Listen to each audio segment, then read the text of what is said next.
Mart ayının 28-i Ramazan ayının 28-ci günüdür. Martın 28-də imsak vaxtı saat 05:04, iftar vaxtı isə saat 19:15-dədir.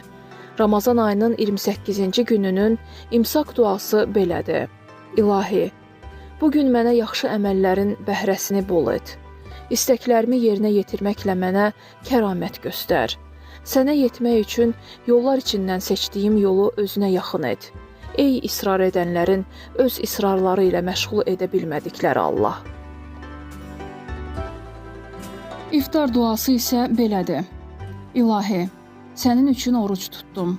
Verdiyin ruzi ilə iftarımı açıram və sənə təvəkkül edirəm. Orucumu qəbul et.